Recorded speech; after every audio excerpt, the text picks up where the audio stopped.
Hello friends, welcome back. Start करने वाले हैं जून 2021 महीने का second part current affairs MCQ का।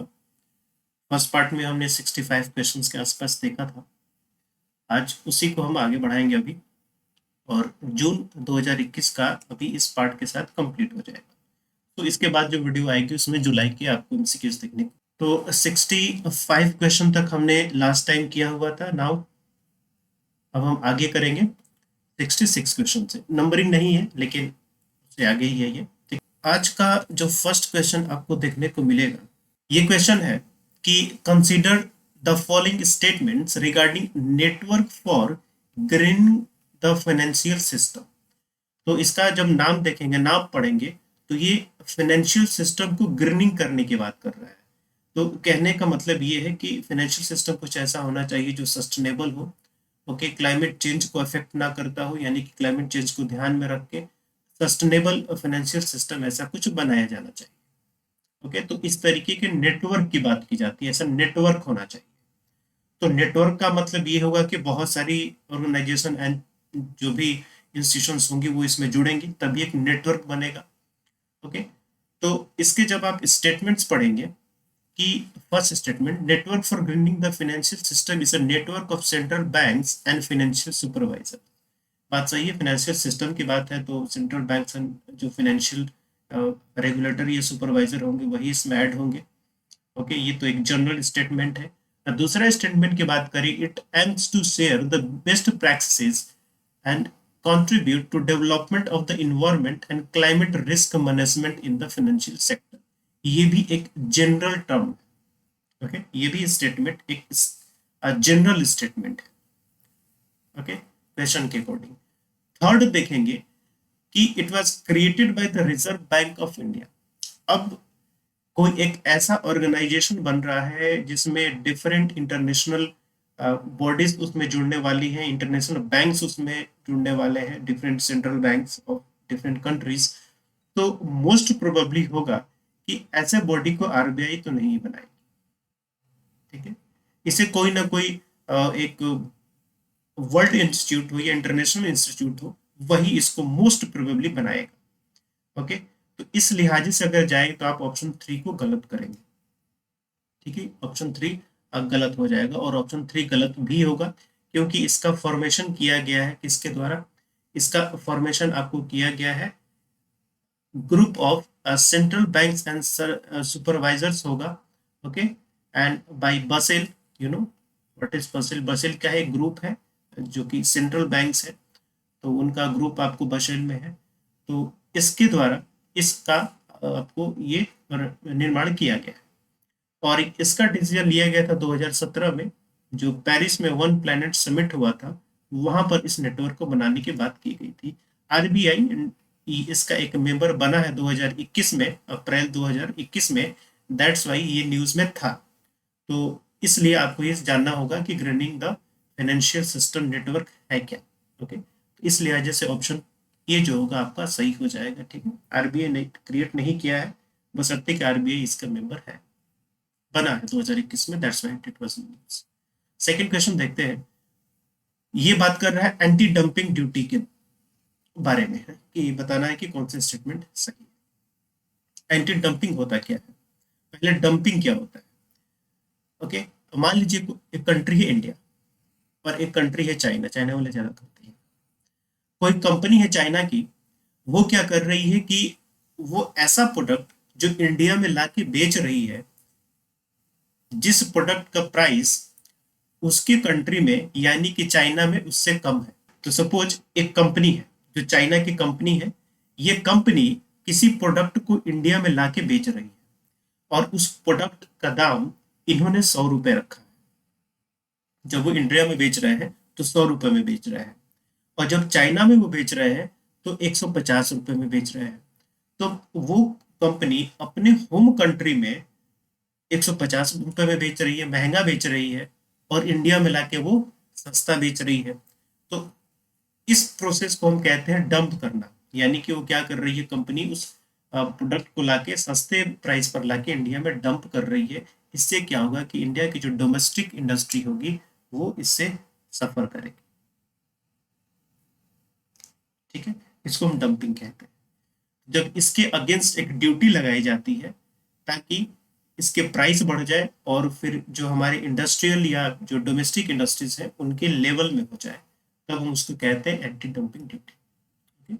So countries carry out anti-dumping probes to determine whether their domestic industries have been hurt because of surge in cheap imports. ये सही होगा। Countries impose anti-dumping duty outside the regime of WTO, ऐसा नहीं है। Anti-dumping duty is within the regime of WTO। okay? तो ये illegal नहीं होता है। उसके बाद in India director general of trade remedies under the ministry of commerce and industry conducts anti dumping investigation. Okay, basis of applications. Applications क्या, जो हमारे यहाँ के डोमेस्टिक इंडस्ट्रीज हैं ये जाके director general of trade remedies को एप्लीकेशन देते हैं या फिर शिकायत करेंगे कि यहाँ से आने वाले प्रोडक्ट जो है यहाँ पे काफी सस्ते बेचे जा रहे हैं और हमें उससे नुकसान हो रहा है। तब ये क्या करता है, director general of trade remedies ये इन्वेस्टिगेशन करता है कि सही में ऐसा हो रहा है या नहीं, देन वो एंटी डंपिंग ड्यूटीज को इम्प्लीमेंट करने के लिए रिकमेंड करता है मिनिस्ट्री। तो ये ऑप्शन थर्ड भी आपका सही हो जाएगा। तो इसमें इंपॉर्टेंट टर्म्स क्या है, एंटी डंपिंग ड्यूटी क्या होती है, और दूसरी चीज ये कौन सी बॉडी है जो इससे रिलेटेड है, director general of trade remedies जो कि ministry of commerce and industry के अंडर में आती है, जो ये करने का काम करती है। और एंटी डंपिंग ड्यूटी WTO के रिजाइम के अंडर में ही आता है, उससे बाहर नहीं है। नेक्स्ट बात करते हैं, यहाँ पर रिसेशन की बात की गई है। ओके, अब 2020 से ही रिसेशन वर्ड आपको सुनने को मिलेगा, और जब 2021 का बजट आया था, इकोनॉमिक सर्वे आया था, तो उसमें भी रिसेशन की बात की गई थी, क्योंकि 2020 का में जब कोविड आया हुआ था तो लगातार हमारी इकोनॉमी में जो ग्रोथ था वो निगेटिव में चला गया था। ओके, तो जब भी इकोनॉमी में overall economic activity 2 consecutive quarters तक नेगेटिव में चली जाती है, ठीक है, यानी कि गिरने लगती है, ये भी आप कह सकते हैं, इट इज नॉट नेसेसरी कि निगेटिव, अगर वो गिरने लगे 2 कॉन्सिक्यूटिव क्वार्टर में यानी कि 6 महीने लगातार, तो फिर वैसी कंडीशन को रिसेशन कहा जाता है। ओके, तो फर्स्ट आपका सही होगा। जीवीए की बात कर रहे हैं, GVA data provides a measure of national income by looking at the value added by different sectors of the economy. अब देखिए जीवीए में क्या है, जीवीए में एक वर्ड है वैल्यू एडेड, यानी कि किसी चीज में ये वैल्यू ऐड की जाएगी। कैसे, मान लीजिए ये Q1 है, इस समय कोई प्रोडक्शन हुआ 100 रुपए का, अब Q2 में इस 100 से कितना ज्यादा प्रोडक्शन हुआ, सपोज 110 रुपए का मान लीजिए प्रोडक्शन हुआ, तो इससे कितना ज्यादा हुआ, 10 रुपए ज्यादा हुआ। This is the value addition, ठीक है, this is the value addition and this is यही जब हर सेक्टर इंडस्ट्री के लिए एक्यूमुलेट कर लिया जाए, this is called the gross value added. तो बेसिकली ये क्या होता है, ये बताता है कि किसी सेक्टर में, किसी इंडस्ट्री में ओके ग्रोथ है या नहीं, कितना वैल्यू ऐड हुआ है या नहीं, ये बताने का काम। ओके, तो ये भी है by looking at the value added by different sectors. तो दोनों सही है, इनकरेक्ट बताना है तो डी आपका सही। Next, national automated clearing house. National automated clearing house क्या है, एक centralised web based inter bank payment या ट्रांजैक्शन सिस्टम होता है ये, जिसको डेवलप किया गया है national payments corporation of India के द्वारा। तो ये centralise web based inter bank payment का मतलब क्या, यानी कि एक बैंक से, बैंक ए है और बैंक बी है, एक बैंक से दूसरे बैंक में अगर पैसा भेजना हो तो इस सिस्टम का यूज किया जाता है। कैसे, मान लीजिए कि आपका अकाउंट बैंक ए में है, ओके, आपने किसी को चेक इशू किया और उसका अकाउंट बैंक बी में है, तो वो अपने अकाउंट में तो बैंक बी में जमा करेगा ना, लेकिन वो चेक किस बैंक का है, ए बैंक का है, तो ए बैंक से पैसा बी बैंक में आएगा, तो किस प्रोसेस के थ्रू आएगा, NACH के थ्रू। ओके, सो पहला स्टेटमेंट सेम वही है, एंड दूसरा statement is allow direct debit from a borrower banks account towards his loan repayment, वही बात है, ठीक है। तो दोनों आपका ऑप्शन जो होगा वो सही। नेक्स्ट बात करते हैं, geographical indication tags are typically given for. इस ये जो 5 ऑप्शंस दिए गए हैं, इसमें से किस ऑप्शन के लिए जीआई टैग दिया जाता है? जीआई टैग जो होता है ये इंटरनेशनली रिकॉग्नाइज्ड है, क्योंकि डब्ल्यूटीओ का जो ट्रिप्स एग्रीमेंट जो कि इंटेलेक्चुअल प्रॉपर्टी राइट से रिलेटेड है, ये उसके तहत भी कवर किया जाता है जीआई टैग्स को। और साथ ही साथ जीआई टैग को जो कन्वेंशन है, Paris convention for protection of industrial property, उसके अंदर भी इसको रिकॉग्नाइज्ड किया गया है। तो डब्ल्यूटीओ के अकॉर्डिंग ट्रिप्स के तहत और Paris convention for protection of industrial property के तहत भी जीआई टैग को प्रोटेक्ट किया जाता है। और यहाँ पर जितने भी ये आइटम्स लिखे गए हैं, इन सब के लिए जीआई टैग्स प्रोवाइड किया जाता है। ठीक है, इसलिए ऑप्शन सी आपका सही है। तो एक बार ऑप्शन को ध्यान में रखना। यहाँ पर बात की जा रही है डिसइन्वेस्टमेंट की और बात की जा रही है स्ट्रेटेजिक इन्वेस्टमेंट की। चलिए, डिसइन्वेस्टमेंट क्या होता है? जब किसी भी कंपनी में, ये कंपनी ए में कोई माइनॉरिटी शेयर बेचा जाए, ठीक है, मैंने 10% बेच दिए, 5% बेच दिए, 1% बेच दिए, जब माइनॉरिटी शेयर बेचा जाए, ओके, लेकिन इसमें कंपनी का जो ऑनरशिप हो, ओके, या फिर कंपनी का जो मैनेजमेंट का होल्डिंग हो, वो उस पर्सन के साथ ही रहे जो इसका ऑनर है, यानी कि मैनेजमेंट ट्रांसफर नहीं होता, तब वैसे सिचुएशन में ये जो माइनॉरिटी शेयर का सेल किया जाता है, इसको हम कहते हैं डिसइन्वेस्टमेंट। डिसइन्वेस्टमेंट। लेकिन जब ये शेयर स्ट्रेटेजिक हो जाए, स्ट्रेटेजिक डिसइन्वेस्टमेंट का मतलब क्या हुआ कि ये उतने शेयर हो जाए जितने शेयर बेचने के बाद कंपनी का ऑनरशिप और कंपनी का मैनेजमेंट भी ट्रांसफर हो जाए, तब हम उसको कहते हैं स्ट्रेटेजिक डिसइन्वेस्टमेंट। ओके, तो नॉर्मल डिसइन्वेस्टमेंट में क्या होता है कि माइनॉरिटी शेयर की सेलिंग की जाती है, कंपनी का ऑनरशिप या मैनेजमेंट ट्रांसफर नहीं होता, ओके, जिसके पास उसी के पास में रहेगा। लेकिन स्ट्रेटेजिक डिसइन्वेस्टमेंट में क्या होता है कि कंपनी का मैनेजमेंट भी दूसरों के हाथों में चला जाता है। पहला ऑप्शन क्या है? Disinvestment involves selling minority shares of public enterprise to public और प्राइवेट एंटिटी। तो बात सही है भाई, डिसइन्वेस्टमेंट माइनॉरिटी शेयर किसी को भी बेच सकते हैं। जो पीएसयूज कंपनियां हैं, आप जाइए स्टॉक एक्सचेंज पे लिस्टेड है, कोई भी खरीद सकता है उसको, तो ये तो सही है। दूसरा क्या है? When the government sells minority shares in a public sector entity it is strategic disinvestment. नहीं, ये माइनॉरिटी शेयर नहीं होता है, ये मेजोरिटी शेयर्स होते हैं। मेजोरिटी शेयर, ज्यादा शेयर बेचिएगा तभी तो आपकी जो ओनरशिप होगी वो ट्रांसफर होगी, तो मेजोरिटी शेयर्स होते हैं। इनकरेक्ट बताना है, B is the right. Next question about zero coupon bond. Zero coupon bond क्या होता है? इट इज अ कूपन, एक क्या होता है, ये डेट सिक्योरिटी होती है और डेट बॉन्ड होता है, ठीक है, यानी कि लोन डेट की तरह। अब इसमें क्या होता है कि ये एक कूपन है, ओके, जिस पर लिखा हुआ है 10 रुपए।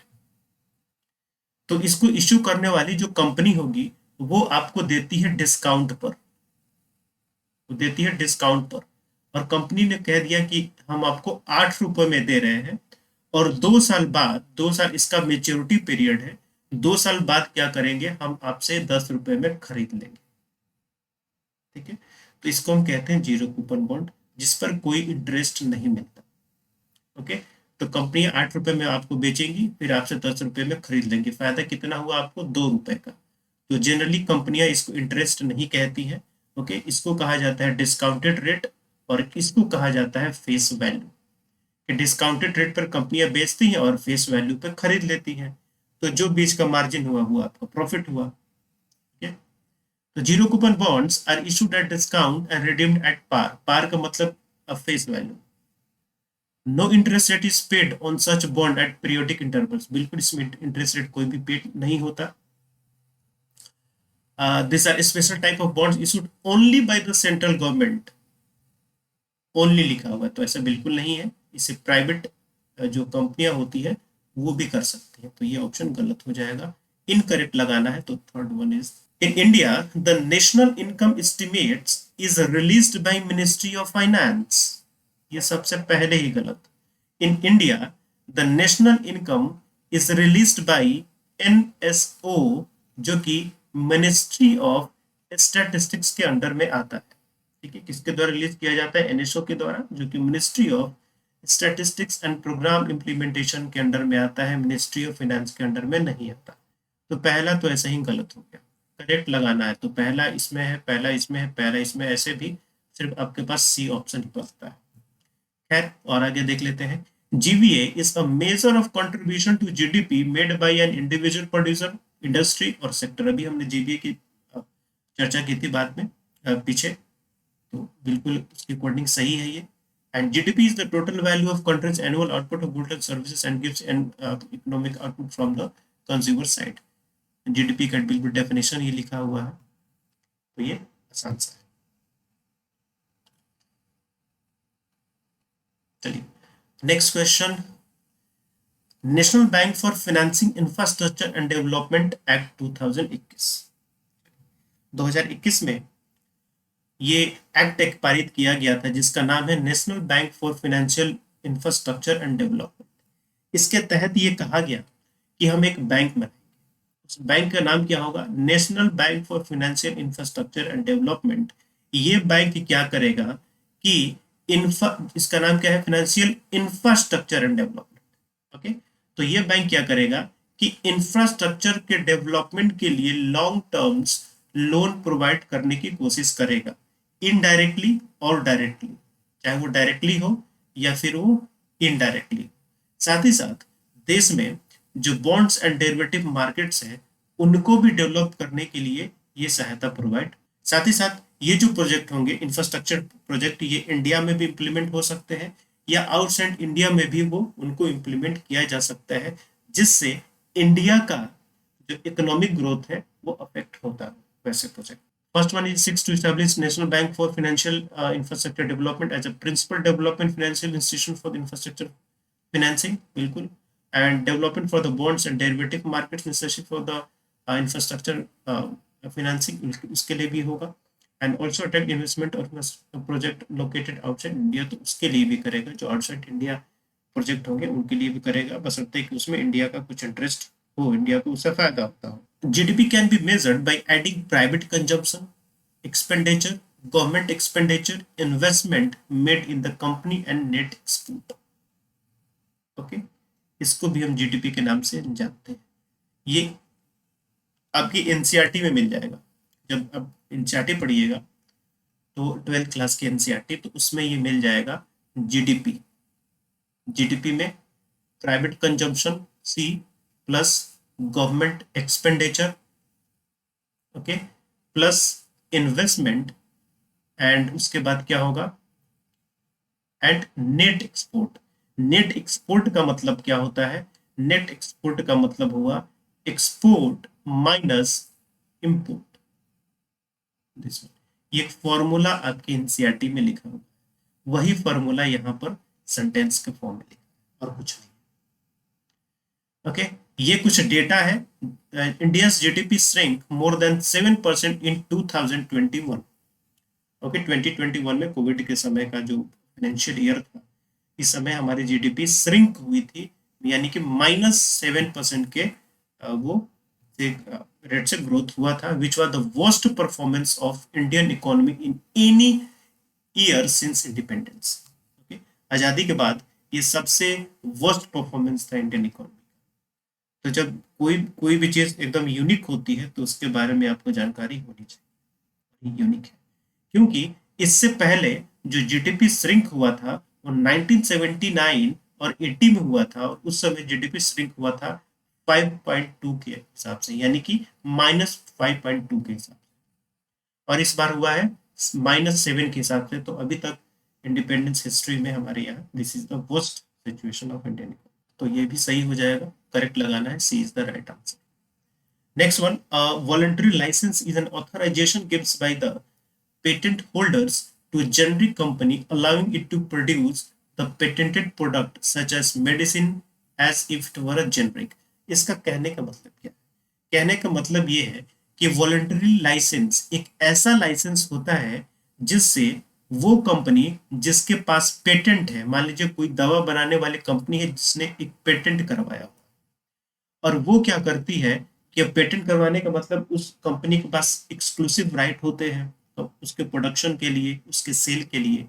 तो अगर ये कंपनी किसी दूसरी कंपनी को जो एक जेनरिक कंपनी है, जेनरिक मेडिसिन बनाती है, उसको लाइसेंस दे दे कि लो मैं तुम्हें भी लाइसेंस दे रहा हूं, तुम भी अ, इस मेडिसिन का प्रोडक्शन कर सकते हो। ठीक है। तो जब ये कंपनी अपने पेटेंट प्रोडक्ट का लाइसेंस उस जेनरिक कंपनी को देगी, तब उस लाइसेंस को हम कहते हैं voluntary licence.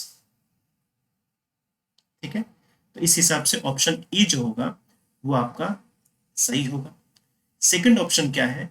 Compulsory licences can not override patent rights to allow local production और import of drugs by generic manufacture. अब यह एक दूसरे तरीके का लाइसेंस आ गया, ये कंपल्सरी लाइसेंस। अब कंपल्सरी लाइसेंस क्या होता है? अब यहां पर आपने देखा कि इस कंपनी ने ये ऑथराइजेशन प्रोवाइड किया दूसरी कंपनी को, लेकिन कभी कभी मान लीजिए कि कोविड टाइप का सिचुएशन आ गया। ओके, कोविड टाइप का सिचुएशन आ गया, तो सरकार क्या करती है कि खुद वो लाइसेंस प्रोवाइड कर देती है किसी जनरल कंपनी को उसका मेडिसिन बनाने की। ठीक है, वो पूछने नहीं जाती पेटेंट कंपनी से कम करे या ना करे। जब सिचुएशन वर्स हो जाए तो जनहित में कहते हैं ना, जनहित यानी कि पब्लिक वेलफेयर के लिए सरकार भी ऐसा कर सकती है कि उस पेटेंट कंपनी का जो पेटेंट है उसको ओवरराइड कर दे और जेनरिक कंपनी को वो लाइसेंस अलाउ कर दे कि तुम भी ये मेडिसिन आप बना सकते हैं। तो वैसे लाइसेंस को हम कंपल्सरी लाइसेंस करते हैं, जहां पे सरकार पेटेंट कंपनी के लाइसेंस को ओवरराइड कर देती है। ठीक है, तो ये गलत होगा। क्यों? क्योंकि यहाँ पर लिखा है हुआ can not. Okay, compulsory licence can not override patent rights.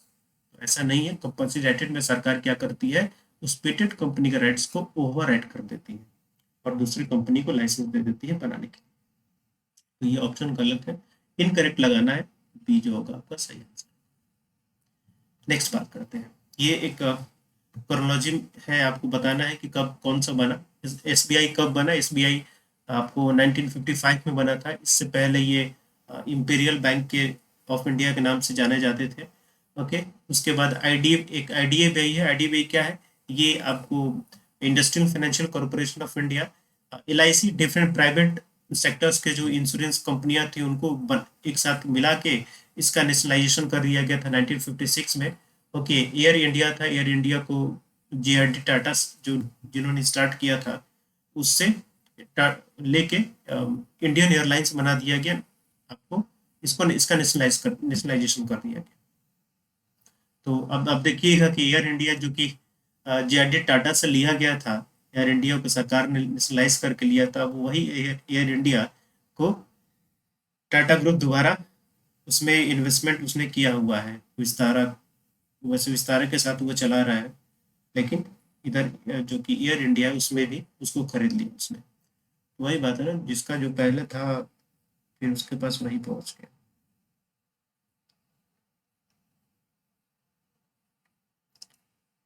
चलिए, अच्छी बात है, जिसका जो था उसको मिलना चाहिए। तो ये क्रोनोलॉजी है, यहाँ पर लिखा गया है, इस हिसाब से आपका ऑप्शन ये होगा। ऐसे क्वेश्चन ये आपको डेटा या इस तरीके की चीजें आपको एनसीईआरटी के क्लास 11 जो इकोनॉमी है उसमें ये सारा डेटा आपको मिल जाएगा। चलिए नेक्स्ट, अब बैंकिंग रेगुलेशन एक्ट में कुछ चेंजेस किया गया सितंबर 2002 में। और वो चेंजेस क्या था? वो चेंजेस था कोऑपरेटिव बैंक्स को लेके। पहले कोऑपरेटिव बैंक्स जो थे, इन पर जो सुपरविजन होता था दो चीजों को होता था, एक था स्टेट गवर्नमेंट और दूसरा था आरबीआई। ठीक है, तो इस बीच आप देखेंगे कि ड्यूल अब सुपरविजन था इन पर। तो बहुत सारे कोऑपरेटिव बैंक्स जो थी, एनपीए बहुत हो गया था या शेयर होल्डर्स अच्छा काम नहीं कर रहे थे। बहुत सारे ऐसे कंपनियों को इन्होंने लोन दे दिया जो वो लेके भाग गए। तो बहुत सारा आपको ये उल्टा सीधा काम देखने को मिले था कोऑपरेटिव बैंक्स में। तो इसलिए सरकार ने आरबीआई एक्ट में अमेंडमेंट किया, आरबीआई रेगुलेशन एक्ट में, और कोऑपरेटिव बैंक का पूरा अब सुपरवाइजरी पावर दे दिया गया आरबीआई को। अब स्टेट गवर्नमेंट के पास कोऑपरेटिव बैंक्स के रेगुलेटरी पावर्स नहीं है, अब पूरा पूरा आरबीआई के पास है। ठीक है, तो ऑप्शन देखते हैं। The amendment law has brought cooperative banks under the direct supervision of RBI, सही है। Urban cooperative banks will now be treated on par with the commercial banks, बिल्कुल, ये भी है। And cooperative banks can issue equities, shares, preferential shares और special shares to its members without approval of the RBI. ऐसा नहीं है, without approval लिखा हुआ है, ऐसा बिल्कुल नहीं है। इनको आरबीआई का अप्रूवल लेना पड़ता है, ठीक है। तो आरबीआई के अप्रूवल लेके ही इनके जो इक्विटी शेयर्स वगैरह होते हैं वो इशू कर सकते हैं, because they are not commercial banks, they are actually cooperative banks. Okay, तो इनके बनने का जो तरीका होता है, बनने का जो मोटिव होता है, वो कमर्शियल बैंक जैसा नहीं होता है। तो इसमें पहला और दूसरा ही आपका सही होगा। Next, unemployment rate and labour participation rate की बात की गई है। सबसे पहले लेबर पार्टिसिपेशन रेट देखते हैं हम, ये क्या होता है। It helps measures the section of population that is willing to take on job, ठीक है। लेबर पार्टिसिपेशन का मतलब ये हुआ कि वो पॉपुलेशन का सेक्शन, वो भाग पॉपुलेशन का जो कि जॉब करना चाहता है, ओके, उसको हम लेबर पार्टिसिपेशन में काउंट करते हैं। अनएम्प्लॉयमेंट का मतलब ये होता है कि लेबर पार्टिसिपेशन का ही एक सेगमेंट है ये, या एक पार्ट है जिसको हम अनएम्प्लॉयमेंट कहते हैं। ये वो लोग होते हैं जो कि काम तो करना चाहते हैं बट अनएम्प्लॉयड होते हैं, काम करना चाहते हैं लेकिन उनको काम नहीं मिलता है, उनको हम अनएम्प्लॉयड कहते हैं। तो जितने लोग होंगे उसके हिसाब से वो अनएम्प्लॉयमेंट रेट। तो ये दोनों आपका सही है, तो C, A and B. Next, GST compensation to states. आप ये देखेंगे कि GST compensation to states act 2017 के तहत ये कहा गया था कि जीएसटी आने के बाद 2017 और 2022 के बीच में ये जो 5 साल होगा, स्टेट को जो भी डेफिसिट होगा टैक्सेस में, वो डेफिसिट क्या करेगी सरकार, यानी कि केंद्र सरकार राज्य सरकार को देगी 5 साल के, ठीक है। 5 साल की बात यहाँ पे की गई थी 17 से 22 के बीच में, ठीक है। पहला स्टेटमेंट पढ़ते हैं, GST compensation act 2017, states are guaranteed companies for the loss of revenue on account of implement of GST for the period of 10 years। No, it is not for 10 years, it is for 5 years। तो ये आपका तो वैसे ही। Next देखते हैं, अब ये जो कंपनसेशन होगा ना, किस बेसिस पे होगा, कैसे डिसाइड करेंगे कि डेफिसिट हुआ। देखिए, इन्होंने ये कहा कि 2015 में 2015-16 में जितना रेवेन्यू आपके पास आया था, ओके, मान लीजिए 100 रुपये आपके पास रेवेन्यू है, और हर साल ये 14% के हिसाब से ये ग्रो करना चाहिए, ओके। यानी कि अगले साल 114 रुपये आपके पास आना चाहिए। अगर 114 रुपये नहीं आता तो जितना डेफिसिट होगा वो हम देंगे। मान लीजिए आपके पास 114 रुपये नहीं आया, इस साल 108 रुपये आया, कितना डेफिसिट हुआ, 108 से 14 के बीच में 6 रुपये का डेफिसिट हो गया, तो 6 रुपये हम आपको देंगे, ठीक है। तो ये डेफिसिट इस तरीके से कैलकुलेट करना है, वो देना, ओके। तो GST and the protected revenue estimated and annualised 14% growth rate from the base year of 1560। तो ये आपका सही हो जाएगा, 20 का right. Trade related aspect of intellectual property right TRIPS is founded on the principle of product patent. Okay, found on the principle of product patent. चलिए, सही बात है। ये ट्रिप्स जो होता है ना, एक्चुअली ये क्या है, इंटेलेक्चुअल प्रॉपर्टी राइट्स है। तो जो पेटेंट प्रोडक्ट्स होते हैं, इंटेलेक्चुअल प्रॉपर्टी राइट्स भी उन्हीं से आपको रिलेटेड होता है। Product patent allow investor of new drugs to have exclusive right to produce and sell them for some years। ये भी सही है, जिनके पास पेटेंट होगा उनके पास एक्सक्लूसिव राइट होता है कि अपने प्रोडक्ट को बना सकते हैं और वो बेच सकते हैं।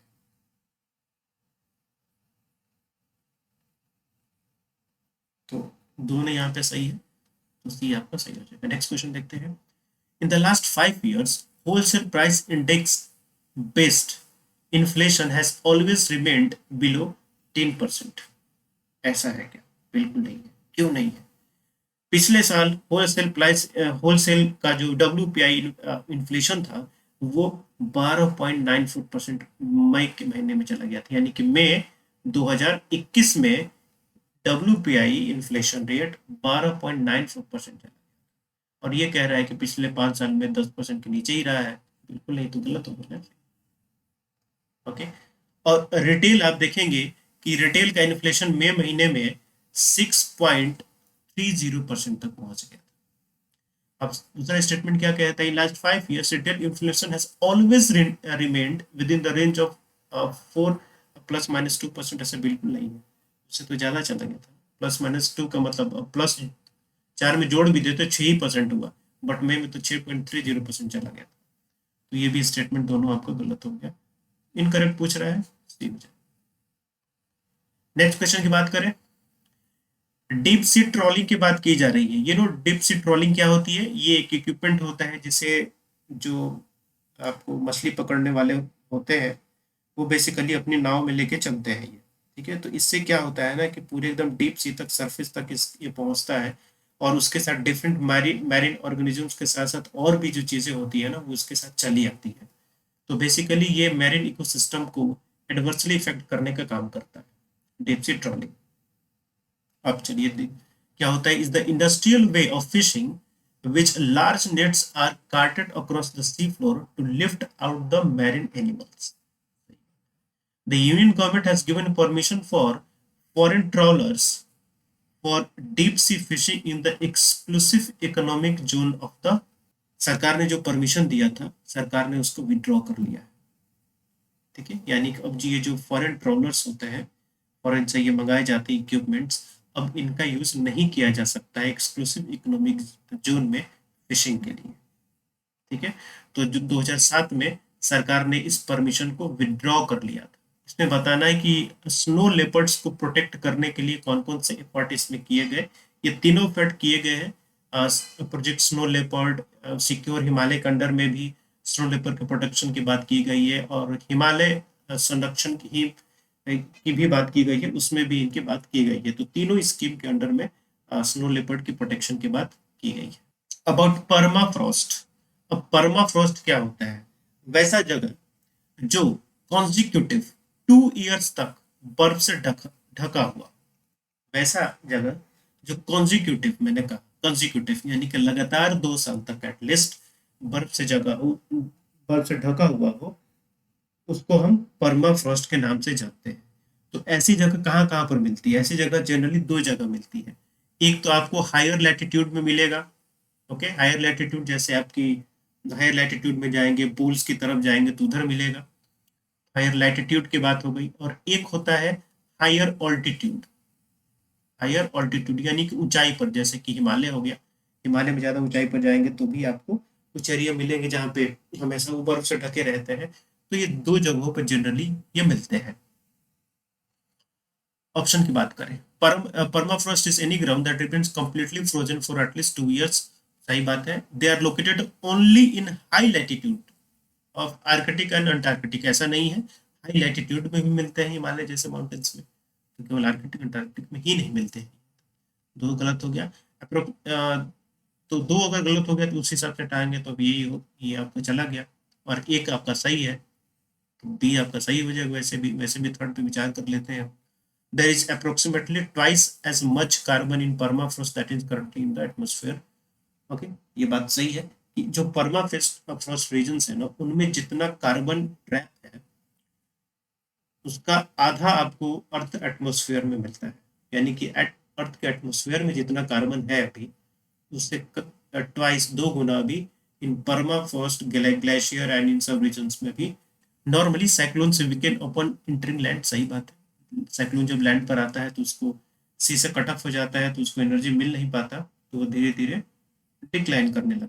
इसके बाद when cyclones come under the influence of western disturbance it can retain its intensity even after entering land, ये भी सही है। अभी जो ताउते आया था ना, ताउते या जिसका नाम था, ये जब लैंड की तरफ आया तो लैंड की तरफ आने के बावजूद भी इसकी जो पावर थी, इंटेंसिटी थी, वो बहुत ज्यादा कम नहीं हुई।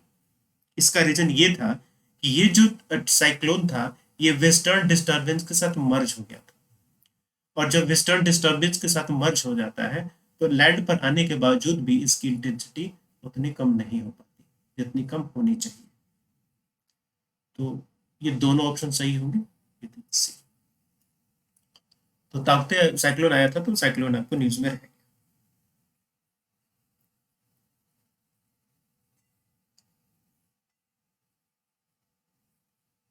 चलिए नेक्स्ट क्वेश्चन, यहाँ पर बात की गई है ग्रेटर वन हॉर्न राइनोस की।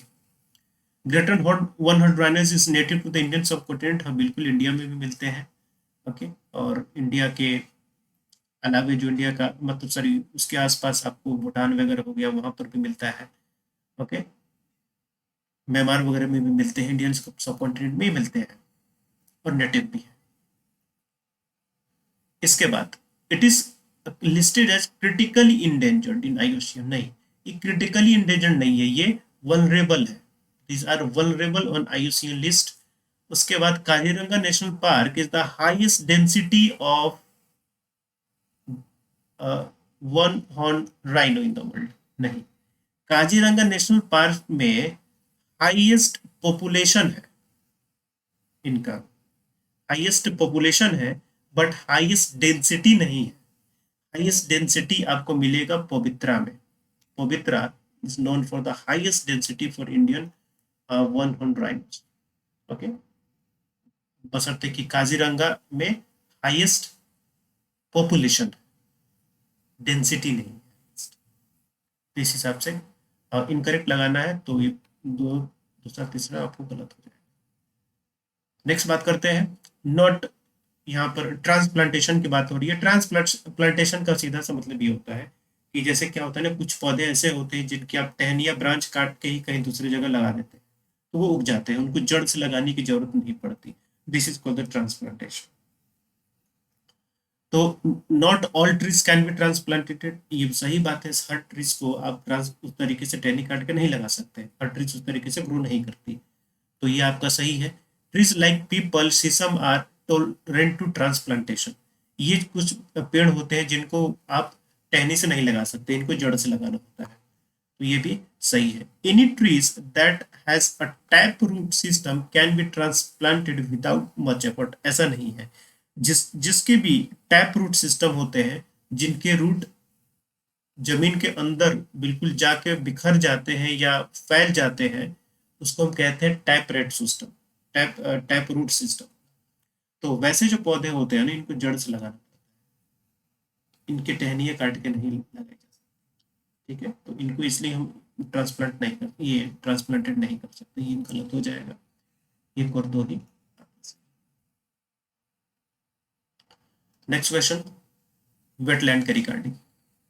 अब एक बात समझिए, इंडिया में जो वेटलैंड होता है ना, ये इंडिया के जो वेटलैंड्स हैं ये जनरली रेगुलेट होते हैं आपको wetland conservation and management rule 2017 के द्वारा, ठीक है, वेटलैंड कंजर्वेशन मैनेजमेंट रूल 2017 के द्वारा ये रेगुलेट होते हैं। तो wetland under the environmental protection rule के अंडर में ये रेगुलेट नहीं होते। Wetland international is sub branch of UN, नहीं वेटलैंड इंटरनेशनल जो है ये जनरल, ये एक इंडिपेंडेंट ऑर्गेनाइजेशन है, it is not related to UN organisation, ठीक है। तो wetland organisation international is a global organisation that is independent, not for profit global organization supported by government and NGO membership from around the world, ठीक है। तो wetland international is not part of UN, तो दोनों आपका जो होगा वो गलत हो जाएगा। नेक्स्ट पहुंचते हैं, which of the following states in the north east India do not have tiger reserves. North east India में केवल 3 ही ऐसे स्टेट्स हैं जहां पर टाइगर रिजर्व मिलते हैं, असम, असम का पड़ोसी अरुणाचल प्रदेश, और सबसे साउथ में नॉर्थ ईस्ट में सबसे साउथ में मिजोरम, ठीक है। असम में कहाँ कहाँ पर मानस, नामेरिया, काजीरंगा, ओरांग में टाइगर रिजर्व मिलेंगे। अरुणाचल प्रदेश में नामदाफा, पक्के या जिसको पखुई भी कहा जाता है, और कामलांग में मिलेंगे, और डाम्पा जो कि मिजोरम में, यहाँ पर टाइगर रिजर्व मिलेगा। तो केवल 3 ही स्टेट्स में टाइगर रिजर्व मिलते हैं नॉर्थ ईस्ट में, वहां पर आपको नागालैंड और मणिपुर में नहीं मिलते, ठीक है। तो लगाना है आपको क्या, कौन सा, नॉट, डू नॉट हैव लगाना है, 2 और 4। Next polycrack technology. अब चलिए ये क्या होता है polycrack technology. Polycrack technology actually ये ऐसी टेक्नोलॉजी है जो वेस्ट को एनर्जी में कन्वर्ट करेगी। पॉलीक्रैक टेक्नोलॉजी एक ऐसी टेक्नोलॉजी है जो वेस्ट को एनर्जी में कन्वर्ट करेगी।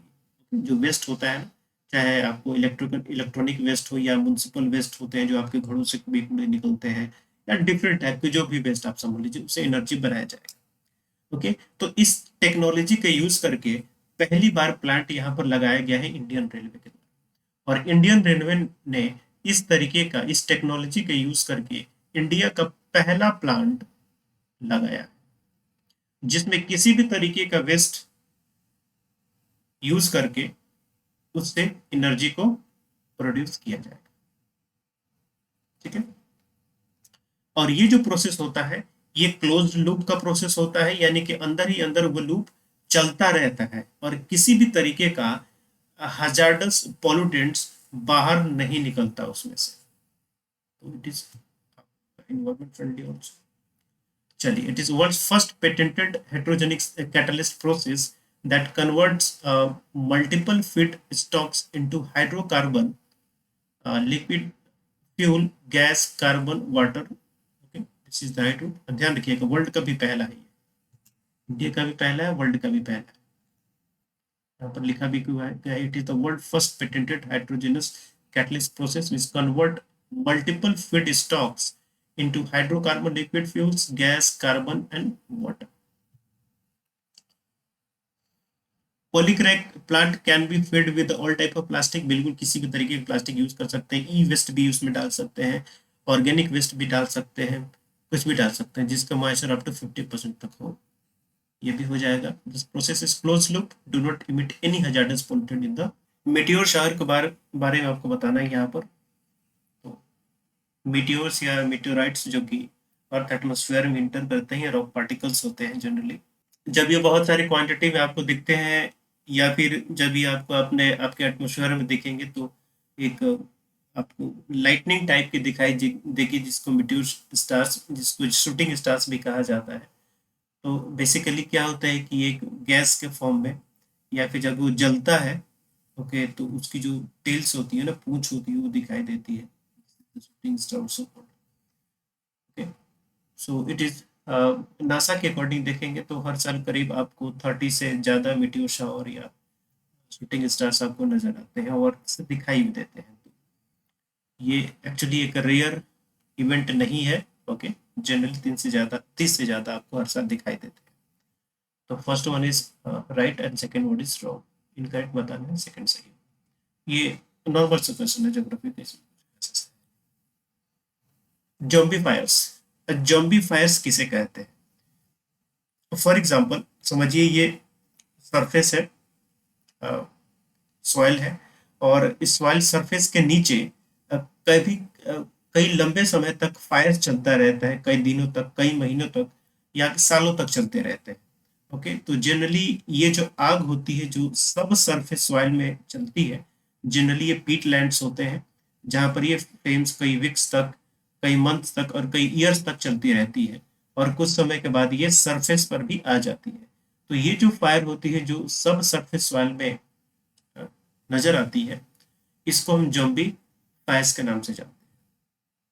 ओके, तो zombie fire is fire that continue to burn underground and then reignites on the surface after a period of time. It burrow deep in organic soil such as the peatlands. Due to its very low temperature, Arctic region is only place on the earth without the presence of zombie fire. ऐसा कोई यहाँ कुछ कहीं देखने को नहीं मिला या फिर कहीं लिखा हुआ नहीं है कि आपको केवल आर्कटिक सर्कल में ही देखने को नहीं मिलेगा। ओके, अब लो टेम्परेचर की बात करें तो आर्कटिक के अलावा तो अंटार्कटिक में भी होता है, और इसके अलावा बहुत सारे रीजन्स होते हैं जहाँ पे नहीं होता है। This is not the only reason. तो केवल एक और दो सही होगा और बाकी तीसरा गलत। नेक्स्ट बात करते हैं, the first state to build eco bridge for reptiles and small mammals. तो ये उत्तराखंड है जिन्होंने बिल्ड किया है ऐसा। नैनीताल डिस्ट्रिक्ट के रामनगर फॉरेस्ट डिवीजन उत्तराखंड के द्वारा ये बिल्ड किया गया है। नेक्स्ट क्वेश्चन बात करते हैं सी नॉट या सी स्लॉट, इसको नॉट जनरली कहा जाता है। ये एक्चुअली क्या होता है कि सी सरफेस के ऊपर में, सी सरफेस के ऊपर में जो स्लज आपको दिखाई देता है, ओके, जनरली इसी को हम कहते हैं सी नोट, जो कि स्लम्पी टाइप का होता है या ऑयली टाइप का ये होता है। ओके, बेसिकली ये बनता है ड्यू टू एल्गी ओवरलोड। तो एल्गी की बहुत ज्यादा प्रोडक्शन हो जाने की वजह से ये आपको नजर आता है। जैसे यूं समझिए कि आप कहीं अपने जगह के आसपास कोई छोटा छोटा सा तालाब या पॉन्ड होगा, वहां पर ऊपर काफी एकदम व्हाइट व्हाइट, सॉरी व्हाइट में एकदम ग्रीन ग्रीन पूरा जम जाता है। ओके, जिसको हम जलकुंभी भी कहते हैं। ओके, पूरा ग्रीन ग्रीन हो जाता है। वो क्यों होता है? जनरली वो क्या होता है ना कि वो ओवरलोडेड हो जाते हैं। वो जो प्लांट्स हैं वो एल्गी ओवरलोडेड हो जाते हैं। ओवरलोडेड क्यों होते हैं? क्योंकि उस वाटर बॉडी में एक्स्ट्रा न्यूट्रिएंट्स का वहां पर फ्लो हो जाता है। न्यूट्रिएंट्स किसी भी वजह से आ सकते हैं। ओके, फर्टिलाइजर से होके आ सकते हैं, कहीं पॉल्यूशन की वजह से एक्स्ट्रा न्यूट्रिएंट्स ऐड हो सकते हैं। तो ज्यादा न्यूट्रिएंट्स ऐड होंगे तो वो ओवरलोड हो जाते हैं। ओके, जिसकी वजह से स्लज जो होता है ना पूरा जम जाता है, सी नोट्स हो जाते हैं, जो जनरली आपको मैरीन इकोसिस्टम के लिए भी अच्छे ये नहीं होते। Slumpy layer of gray or green sludge in the sea. It is formed when the algae are overloaded with the nutrients results of water pollution combined with the effects of climate change. If unchecked, it can collapse to the bottom and cover the sea floor, causing major damage to the marine ecosystem. तीनों सही। Anti hail gun, hello क्या होता है? हेल्स, hail stones होते हैं, यानी बर्फ जो गिरते हैं, हेल स्टोन्स। तो हेल स्टोन और स्नोफॉल में फर्क होता है। जैसे पहाड़ों में फ्लेक्स के फॉर्म में स्नो गिरते हैं ना, फ्लेक्स के फॉर्म में, रुई टाइप के, कॉटन टाइप के, उनको स्नोफॉल कहा जाता है। ठीक है, उनको स्नोफॉल कहते हैं। और एक होता है हेल स्टोन्स। हेल स्टोन क्या होते हैं? ये आइस क्रिस्टल्स होते हैं। आइस क्रिस्टल्स आइस के फॉर्म में ये गिरते हैं, ये पत्थर के फॉर्म में, आइस के पत्थर के फॉर्म में ये गिरते हैं। तो हिमाचल प्रदेश में इसकी बात हो रही थी कि वहां पर जो क्लाउड्स हिल्स बनाते हैं, हिल स्टोन्स बनाते हैं, उनको क्लाउड बनने से रोकने के लिए इन गन का यूज किया जाएगा। इसको एंटी हेल गन कहा जाता है। ये बड़ी बड़ी चिमनी टाइप की होती है। ओके, बड़े बड़े चिमनी टावर बनाए जाते हैं, कई मीटर्स हाई होते हैं। ओके, इनसे क्या किया जाता है? शूट किया जाता है। एक पर्टिकुलर टाइप का केमिकल होता है, वो केमिकल होता है mixture of acetylene gas. Okay, इसको क्या किया जाता है? एटमोस्फेयर में शूट किया जाता है, ताकि वो क्लाउड जो हेल बनाते हैं या हेल स्टोन्स बनाते हैं वो ना बना पाए। ओके, तो ये एंटी हेल गन्स कहलाते हैं। ये एक अच्छी बात नहीं है। अब हिमाचल जैसे स्टेट में ये it is the natural phenomena कि वहां पे उस तरीके क्लाउड्स बने या स्नोफॉल होगा या हेल स्टोन गिरेगा। This is the natural phenomena. और अब इन चीजों को वो एक तरफ से, इनका ये है ना कि एक तरफ से ये क्लाइमेट को बर्बाद करते हैं और दूसरी तरफ से क्लाइमेट का सस्टेनेबिलिटी की बात करते हैं। तो यही चलता है। खैर, वो पॉलिटिकल मुद्दे हैं। तो कहने का मतलब कि hello stone is a machine which disturb the growth of hell stone in clouds and the machine generates shock waves which travel faster than the speed of sound that stops water droplets in cloud from turning into hello stone. तो दोनों सही है। आइए थोड़ा सा हिल stones के बारे में भी जान लेते हैं। तो हिल स्टोन जो कि क्यूमुलोनिम्बस क्लाउड्स होते हैं, जो कि generally large and dark clouds होते हैं, ज्यादा रेन्स होती है इनकी वजह से, तो हिल इनसे प्रोड्यूस होते हैं। साथ ही साथ हिल स्टोन जो होते हैं, wind blow up water droplets to height where they freeze into ice. अब जैसे कि एक आपको आइस क्रिस्टल नीचे गिरा, नीचे से विंड क्या करेगा? इसको ऊपर की तरफ ले जाएगा और ऊपर जाएगा फ्रीजिंग पॉइंट तक, इसके ऊपर एक और लेयर जमेगा, फिर ये यहाँ से नीचे गिरेगा, फिर यहाँ से विंड इसको ऊपर ले जाएगा, फिर इसके ऊपर एक और लेयर जमेगा। तो उस तरीके से एक पार्टिकल के ऊपर कई सारे लेयर्स क्या होते हैं? जम जाते हैं। और ये जब स्टोन काफी हैवी हो जाता है तो फिर विंड इसको ऊपर टॉस नहीं कर पाता, फिर ये फाइनली नीचे हेल स्टोन्स के तौर पे गिर जाता है। तो दोनों स्टेटमेंट जो होगा ये सही। ये ज्योग्राफी का क्वेश्चन है। मॉइस्चर आप पढ़िएगा, जब एक टॉपिक होता है ज्योग्राफी में तो वहां पे हिल स्टोन आपको पढ़ने को मिलेगा। मॉइस्चर एंड कंडेंसेशन पढ़िएगा, तो जनरली कंडेंसेशन की एक टाइप्स भी होते हैं ये एलिस्टोन। चिपको मूवमेंट आपको पता है, जो कि एक गांधीयन फॉर्म ऑफ मूवमेंट है, नॉन वायलेंट है। अप्रैल 1973 में मांडाल विलेज इन उत्तराखंड में इसकी शुरुआत की गई थी। ओके। और जनरली शुरुआत इसलिए हुई थी कि क्योंकि जो अलकनंदा फॉरेस्ट वाला रीजन था, वहाँ का फॉरेस्ट जो था वो किसी स्पोर्ट कंपनी को दिया गया था, वहाँ की लकड़ी को काट के अपने बिजनेस में यूज करने के लिए। तो वहाँ पर सुंदरलाल बहुगुणा थे, और वहाँ की जो महिलाएं थी उनका काफी योगदान रहा है इस चिपको मूवमेंट के क्षेत्र में। तो Chipko movement was a Gandhian form, non violent था, to protect against deforestation by local Himalayan region. And the Chipko movement was led by Sunderlal Bahuguna. बिल्कुल इन सुंदरलाल बहुगुणा की वजह से एक बाद में ही 1980 में 15 साल के लिए बैन भी कर दिया गया था ट्रीज को गिराने पर। And the support of the movement came only from women. अब ओनली आ गया तो गलत हो जाएगा, ये होने दो ही सही होगा। नेक्स्ट क्वेश्चन, आइसबर्ग्स के बारे में कहता है। आइसबर्ग्स क्या होते हैं? आइसबर्ग्स जनरली जो ग्लेशियर्स होते हैं उनके टुकड़े होते हैं, जब ग्लेशियर्स में से एक पार्ट टूट जाए, this is called the icebergs. It's a large patch of freshwater ice that has broken off a glacier or an ice shelf is floating freely in open water. The ocean currents influence the movement of icebergs. बिल्कुल करते हैं। And the icebergs carry dust which completely destroy the ocean plankton. बिल्कुल ऐसे नहीं है। Iceberg जो dust को carry करके ले जाते हैं ना, actually this provide the platform for the plankton growth. Okay, तो प्लैंकटन ग्रोथ इससे बढ़ता है, ये उसको डिस्ट्रॉय नहीं करता। तो ये आपका गलत हो गया, ये तो normal statements. Next, Reykjavik declaration 2021। Reykjavik declaration आपने आपको हमने मई वाला जो एमसीक्यू था, मई महीने वाला एमसीक्यू, उसमें हमने आर्कटिक काउंसिल की बात की थी, और उसमें हमने देखा था कि 12वां आर्कटिक काउंसिल की मीटिंग हुई है राइजिक में। ओके, रेगजैविक जो कि आइसलैंड में पड़ता है, ये वहां पर इनकी मीटिंग हुई थी। अब उसमें हमने बात की थी कि आर्कटिक काउंसिल में 8 कंट्रीज आती है। आर्कटिक काउंसिल में 8 कंट्रीज इसके मेंबर्स हैं जो आर्कटिक सर्कल में पढ़ते हैं। उन कंट्रीज की भी चर्चा हमने उसमें की थी, तो आपको ये याद होना चाहिए। ओके, तो जनरली ये क्लाइमेट क्राइसिस जो है आर्कटिक रीजन में, उसको एड्रेस करने के लिए या उसके बारे में चर्चा करने के लिए ये मीटिंग हुई थी, तो पहला ऑप्शन आपको सही हो जाएगा। Next question, India has the second longest coastline in Asia. नहीं, ये तो गलत हो गया। इंडिया का एशिया में 7th लॉन्गेस्ट कोस्ट लाइन है। And beaches, dunes, cliffs, rocks, हाँ ये सब तो पाए जाते हैं। तो इनकरेक्ट लगाना है, तो 1 is the right answer. Assam has the second most number of national parks in India after Madhya Pradesh. नहीं, असम जो होता है ना, ये तीसरे नंबर पे आता है। पहले नंबर पे है 12 नेशनल पार्क है एमपी में, और दूसरे नंबर पे आता है अंडमान एंड निकोबार, जहां पर 9 नेशनल पार्क है। उसके बाद असम का नंबर आता है, तो असम जो है आपको 3rd पोजीशन पे, तो ये 2nd पोजीशन पे नहीं है, गलत हो जाएगा। Kaziranga and Manas national park का डिक्लेयर्ड एज यूनेस्को हेल्ड, हाँ ये सही है आपका। And Dihing Patkai national park is a major elephant habitat, ये भी आपका सही है, तो 2 और 3 आपका सही है।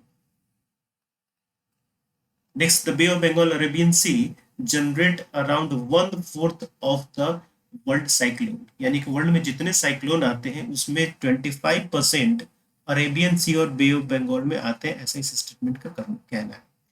आईपीसीसी की रिपोर्ट आई थी, आईपीसीसी के रिपोर्ट में कहा गया था कि बे ऑफ बंगाल एंड अरेबियन सी में जितने साइक्लोन आते हैं, वो पूरे वर्ल्ड में जितने साइक्लोन हैं उनका केवल 7% ही यहाँ पे साइक्लोन आते हैं। तो 25% तो हो ही नहीं सकता, 1/4 तो गलत हो गया, ये आपका गलत है। ओके, साथ ही साथ आईपीसीसी में ये भी कहा गया है कि मॉनसून के आने से पहले और मॉनसून के आने के बाद जो साइक्लोन्स आते हैं अरेबियन सी और बे ऑफ बंगाल में, अब ये ज्यादा नंबर ऑफ साइक्लोन इंक्रीज कर गए। पहले जितने साइक्लोन आते थे, अब उनसे ज्यादा साइक्लोन यहाँ पर आते हैं। ठीक है, तो यहाँ पर यही कहा गया, number of cyclones in Arabian sea before and after the monsoon has increased over the year is attributed to climate change. ठीक है, तो ये सही है, इनकरेक्ट बताना है पहले से। Next question is the coastal regulation zone, जो कि 2011 में आया था, उसके अकॉर्डिंग क्या है, उसका ऑब्जेक्टिव क्या है? फिशरीज कम्युनिटी की लाइवलीहुड को सिक्योर करना, कोस्टल डेवलपमेंट को सस्टेनेबल प्रमोट करना, एंड कोस्टल एनवायरनमेंट को कंजर्व करना। तीनों जनरल स्टेटमेंट है, तो ये डी सही हो जाएगा। मॉडल टेनेंसी एक्ट लैंड से रिलेटेड है, और आपको पता है land is subject of state. Land जो होता है ये स्टेट लीज का सब्जेक्ट है, केंद्र सरकार इस पर रूल नहीं बना सकती। दैट्स वाई ये एक model act. Okay, model act का मतलब ये हुआ कि जो स्टेट चाहे तो इस एक्ट को फॉलो करते हुए वो अपने यहाँ एक्ट बना सकते हैं। ठीक है, तो it is by housing and urban affairs, सही है, the act will applicable prospectively and will not affect the existing tenancy। बिल्कुल, स्टेट के जो अपने अपने लॉ बने हुए हैं उनको ये अफेक्ट नहीं करता है, क्योंकि सेंट्रल गवर्नमेंट के पास अधिकार नहीं है लैंड पर कानून बनाने का, वो स्टेट लिस्ट में आता है। तो ये भी सही है, and its cover urban and rural areas as well. तो तीनों आपको। नेक्स्ट क्वेश्चन देखते हैं, दर्पण इनिशिएटिव। दर्पण ये क्या है? दर्पण एक एनजीओ है जो कि ये डिफरेंट एनजीओज और भारत सरकार की जो डिफरेंट ऑर्गेनाइजेशंस हैं या मिनिस्ट्रीज हैं या डिपार्टमेंट्स हैं, उनको ये एक प्लेटफॉर्म पर लाने का। So this is the platform for all voluntary organizations or NGOs engaged in development। Prime minister ने रिसेंटली E100 पायलट प्रोजेक्ट को लॉन्च किया है। E100 पायलट प्रोजेक्ट क्या है? ये एक setup network for production distribution of ethanol across the nation. Bharat सरकार के अकॉर्डिंग 2025 तक 20% की ब्लेंडिंग के साथ हमें यहाँ पर डीजल को ला रहा है। पहले ये 2030 तक कहा गया था, 5 साल पहले कर दिया गया, इसको टारगेट ये रखा गया है कि 20% का भी इथेनॉल का ब्लेंडिंग किया जाएगा। तो उसी की चीज को फॉलो करते हैं E100 पायलट पेट्रोल, जो कि इथेनॉल के प्रोडक्शन एंड डिस्ट्रीब्यूशन को बढ़ावा देने के लिए ये लाया गया है। Next question regarding information technology intermediate guidelines and digital media ethics code rule 2021। Okay, तो ये जो 2021 का ये रूल है, ये किस चीज को फॉलो करता है? ये फॉलो करेगा सोशल मीडिया, ये फॉलो करेगा OTT प्लेटफॉर्म। ओके, साथ ही साथ इसमें पनिशमेंट का भी प्रोविजन किया गया है। ओके, तो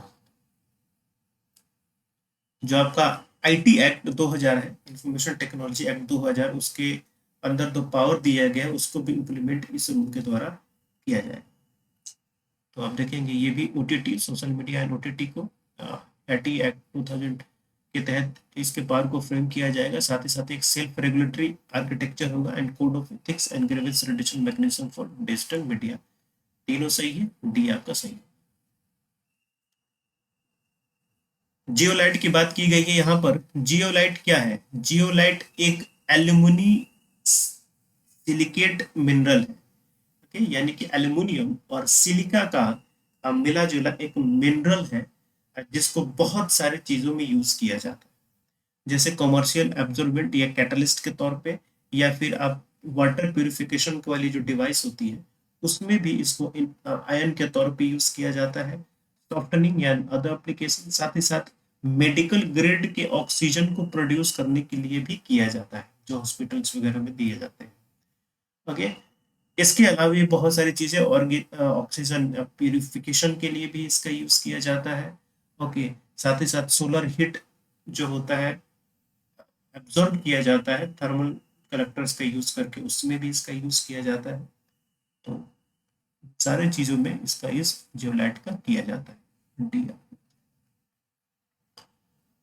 लो अर्थ ऑर्बिट, अब इसका नाम ही है लो अर्थ, यानी कि अर्थ के सबसे नजदीक ऑर्बिट पे ये सैटेलाइट्स जो है इनको पोजीशन किया जाता है।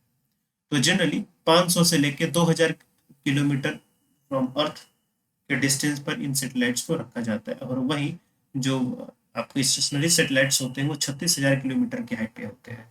तो कहने का मतलब ये जो लो अर्थ ऑर्बिट होता है ये अर्थ के काफी नजदीक होता है। तो अर्थ के काफी अगर नजदीक है तो अर्थ से सिग्नल भेजना और वहां से सिग्नल एक्सेप्ट करना ये ज्यादा फास्ट हो सकता है, क्योंकि स्पीड तेज हो सकती है हमारे यहाँ इंटरनेट कनेक्टिविटी की। ओके, तो ये एक तो फायदा है, लेकिन एक नुकसान भी है इसका। अब इसका नुकसान क्या है कि इसका स्पीड है बहुत ज्यादा तेज, 27,000 किलोमीटर पर आवर, और इससे क्या होता है कि 90 से 120 मिनट के अंदर में ही पूरे प्लेनेट को, अर्थ को ये चारों तरफ से घूम लेता है। तो एक जगह पे ये बहुत ज्यादा समय तक नहीं रह पाता। ओके, तो कुछ ही सेकंड तक एक जगह पे इसकी कनेक्टिविटी आपको डायरेक्ट मिल पाती है। तो अब एक जगह पे लगातार कनेक्टिविटी मिलती रहे, इसके अलावा आपको बहुत सारे लो अर्थ ऑर्बिट सैटेलाइट्स जो होंगे वो छोड़ने पड़ेंगे, तो आपका कॉस्ट जो होगा वो बढ़ जाएगा। तो इससे जो आपको फैसिलिटीज मिलेगी वो एक्सपेंसिव हो जाती है कंपेयर टू फाइबर इंटरनेट और स्पेक्ट्रम के थ्रू मिलता है। तो उसके कंपेयर में ये सैटेलाइट वाला जो होता है ना, ये महंगा हो जाता है, लेकिन स्पीड तेज मिलती है। तो पहला ऑप्शन सही है, provide stronger signal and faster speed than traditional fix satellite system, बिल्कुल सही है। Lower orbits are cost effective नहीं होते हैं, ये काफी एक्सपेंसिव होते हैं, तो ये तीसरा आपका गलत हो जाएगा। एक और दो, स्पेस हरिकेन क्या होता है? आपने अरोरा का नाम सुना, अरोरा जो पूल में मिलता है, पूल के साइड हाई लैटिट्यूड में मिलता है। तो ऑरोरा जनरली होता क्यों है? क्योंकि अर्थ का जो मैग्नेटोस्फीयर है और सोलार के जो फ्लेम्स होते हैं, सोलार वेव्स होती हैं, उनके एक दूसरे के इन्फ्लुएंस की वजह से ये ऑरोरा बनता है। तो इसी ऑरोरा में एक फनल शेप का आपको दिखाई देगा, यानी कि हरिकेन टाइप का दिखाई देगा। एक्चुअली वो these are not hurricanes, but वो ऑरोरा ही होता है, लेकिन वो फनल शेप का होता है, जिसको स्पेस हरिकेन के नाम से जाना जाता है। पहले ये समझा जाता था कि जनरली एक थ्योरेटिकल चीज है, लेकिन फिलहाल चाइना के एक साइंटिस्ट ने ये खोजा है कि आपको नॉर्थ पोल में इस तरीके का आपको फनल शेप का बनता हुआ ये ऑरोरा नजर आया। ठीक है, तो बेसिकली ये ऑरोराज ही है, और ये एक्चुअली बहुत ज़्यादा इंटेंसिटी होती है, तो हमारे सैटेलाइट्स वगैरह के लिए नुकसानदायक भी होता है। Okay, the space hurricane is a huge funnel-like spiral geomagnetic storm that occurs above the polar ionosphere of the Earth. This is the right one, and these are completely dissociated from the aurora borealis phenomena. बिल्कुल, aurora sorry, this is not actually aurora से ही related है। ठीक है, this is aurora से ही related है, तो dissociated नहीं होगा, ये एसोसिएटेड होगा, तो सेकंड गलत हो जाएगा। And space hurricanes can disrupt GPS satellites and radio ends. ठीक है, इंटेंसिटी ज्यादा हो जाती है तो सैटेलाइट्स वगैरह को नुकसान होने का खतरा रहता है। Next, super moon. अब सुपर मून क्या होता है? नासा का कहना है कि अगर ये अर्थ है, अर्थ के पास मून जब सबसे नजदीक हो, तो उस सिचुएशन को हम क्या कहते हैं? पेरिजी कहते हैं। पेरिजी वो सिचुएशन या समय होता है जब मून अर्थ के सबसे नजदीक होता है। तो उस समय मून क्या होगा? बड़ा भी दिखाई देता है और फुल भी दिखाई देता है। ठीक है, बड़ा और ब्राइटर दोनों दिखाई देता है क्योंकि सबसे नजदीक है। तो जब फुल मून हो, ओके, फुल मून हो, तो आपको सुपर मून अकर होता है when the moon orbit is closest to the earth and at the same time it is the full moon. सही है। Super moon cannot occur on a new moon day, ऐसा बिल्कुल नहीं है। Super moon new moon day को भी अकर हो सकता है। तो कहने का मतलब ये है कि सुपर मून के बनने का कंडीशन ये है कि डिस्टेंस दोनों के बीच में मिनिमम और मून के बीच में, देन वो कंडीशन सुपर मून, चाहे वो फुल मून हो चाहे वो न्यू मून हो, उससे फर्क नहीं पड़ता, दोनों केस में बन सकता है। तो सेकंड गलत हो जाएगा। Opposite of point of the time in the distance between the moon and earth is the list. नहीं, जब ये डिस्टेंस लिस्ट होता है तब उसको हम पेरिजी कहते हैं, अपोजी नहीं करते। एपोजी तब होता है जब वो सबसे मैक्सिमम डिस्टेंस पर होता है। तो ये भी आपको गलत हो जाएगा, सिर्फ एक ऑप्शन ही सही। Next, DaVinci and Veritas mission क्या होता है? नासा का एक प्रोग्राम जिसको 1992 में नासा ने लॉन्च किया था, नाम था जिसका डिस्कवरी प्रोग्राम। डिस्कवरी प्रोग्राम के तहत डिफरेंट सेलेस्टियल बॉडीज की खोज करने की बात हो रही। तो इसी डिस्कवरी प्रोग्राम के तहत नासा ने 2 मिशन और भेजा, एक था डाविंसी और एक था वेरिटास। डाविंसी जिसको 1978 के आसपास में भेजा गया था, मेनली इसका डाविंसी का काम क्या था कि जो आपका प्लैनेट है, ओके, विनस प्लैनेट, ये दोनों विनस प्लैनेट के लिए है। तो जो विनस प्लैनेट है, विनस प्लैनेट के एटमॉस्फेयर के बारे में ये कंपोजिशन या एटमॉस्फेयर का कैरेक्टरिस्टिक्स फीचर्स क्या है उसके बारे में पता लगाने के लिए डा विंसी को भेजा गया था। और जो वेरिटास था, वेरिटास को बेसिकली विजन जो कि विनस है, विनस का टोपोग्राफी का पता लगाने के लिए, सॉइल कैसा है, लैंडफॉर्म कैसा है, सॉइल का कंपोजिशन कैसा है, इन सब के पता लगाने के लिए भेजा गया था। ओके, तो da Vinci it is about the Venus atmosphere, Veritas it about the Venus topography. ठीक है, डिस्कवरी मिशन का ये दोनों पार्ट।